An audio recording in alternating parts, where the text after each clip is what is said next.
Buenas tardes a todos, soy Patricio Benito y soy profesor de biología en el IPET 331 de San Agustín. Durante el cursado del núcleo 2 de práctica docente 2, durante este año en el semestre anterior, eh, planifiqué un dispositivo didáctico a modo de secuencia que se aplicó en segundo año de la división B del IP 331, donde la profesora a cargo es la doctora Viviana Turco. El dispositivo tenía como propósito aumentar el interés de la participación de los estudiantes en las clases virtuales de biología. Y el contenido disciplinar que abordaba era la reproducción celular, es decir, la mitosis y la meiosis, las formas de reproducción celular de las células eucariotas. Este contenido está previsto en el diseño curricular de la disciplina y el nivel y se mantiene en los núcleos de aprendizaje prioritarios, es decir, en los NAP. Se realizó una selección exhaustiva y rigurosa de los contenidos que contenían, valga la redundancia, los núcleos de aprendizaje prioritarios, en pos de apostar a una educación remota o virtual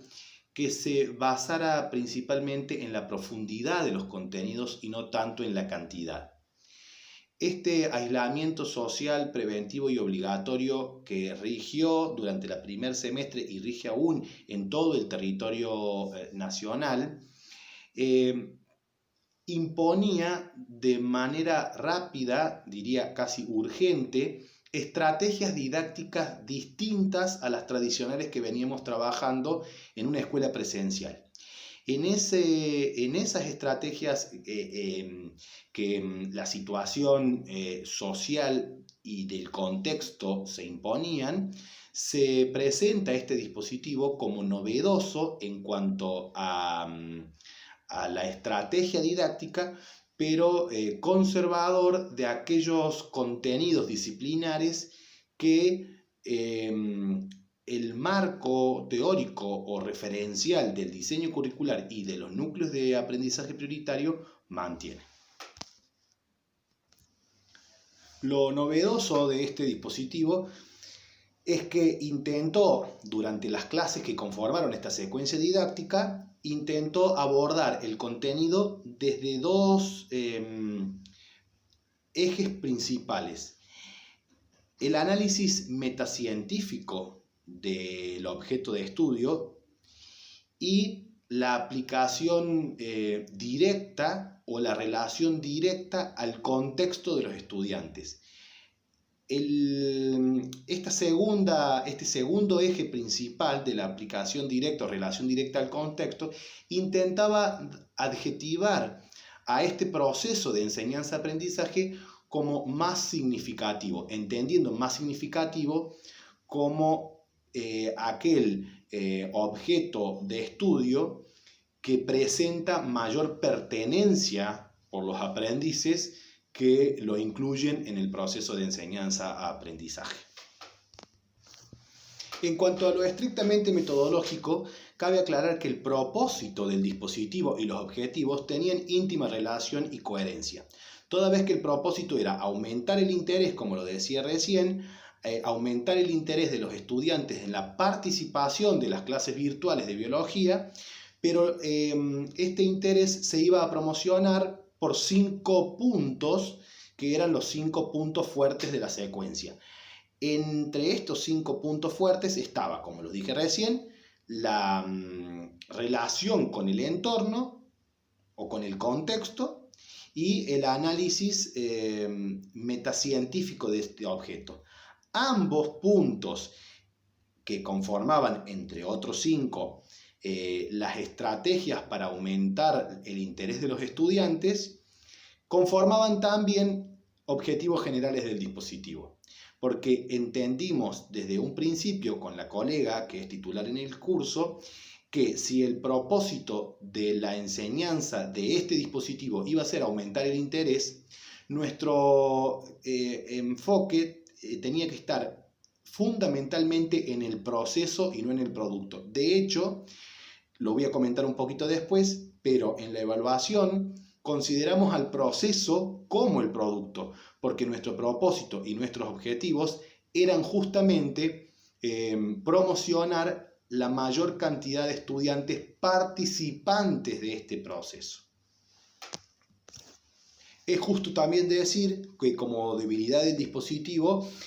no se recuperaron demasiados contenidos o saberes previos y no se realizaron discusiones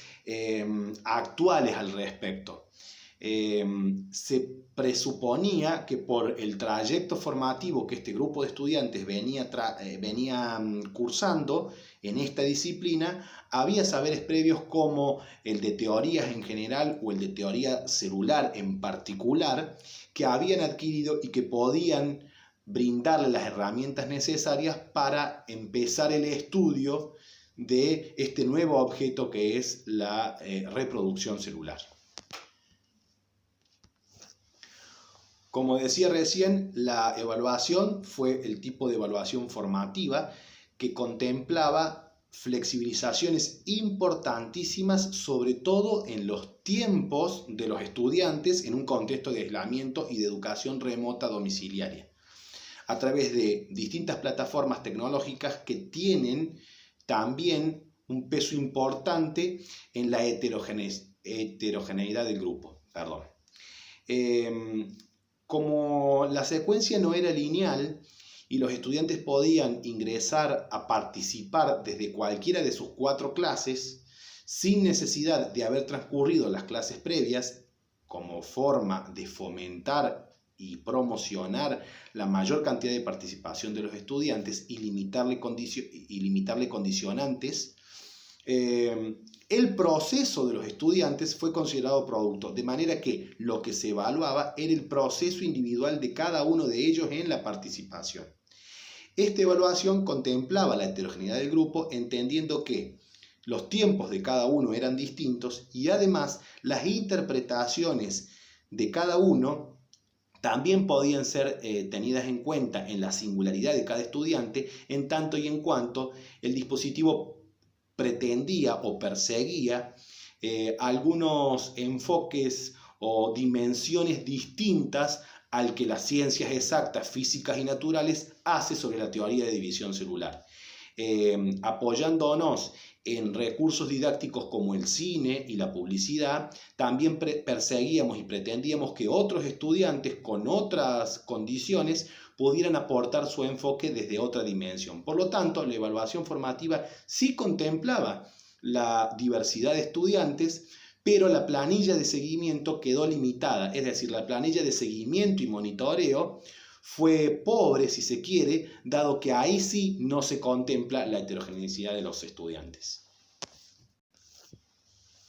Terminando, quisiera hacer una última mención a lo que respecta a mi biografía personal, docente y de estudiante y de formación. Este dispositivo fue altamente desafiante para mí como docente, dado que venía a romper con una lógica tradicional de mis clases y mis prácticas áulicas de biología. Mis mayores improntas de docentes, de profesores de biología que han marcado mi trayecto, siempre habla de excelentes transmisores de conocimientos formales de la ciencia con reconocimiento científico, si se quiere, de las instituciones. De manera que romper esa lógica e intentar estrategias y dimensiones de los mismos objetos de estudio que tanta pasión le pusieron en mi formación, transmisores directos de esta información, venía a ser como una ruptura importante en la lógica de mis prácticas áulicas. Además, el contexto de aislamiento y de educación virtual implicaba mayor cantidad de actores a estas aulas. En esta aula virtual representada en el grupo de WhatsApp traía también a muchos actores nuevos que eran otros integrantes de los núcleos familiares de los estudiantes. Por lo tanto, la estrategia y sobre todo el lenguaje de aplicación debió ser mucho más cuidado y mucho más organizado. Espero haber sido claro en la síntesis de cómo sucedió este dispositivo en Práctica Docente 2 de la primera mitad del año. Un abrazo a todos.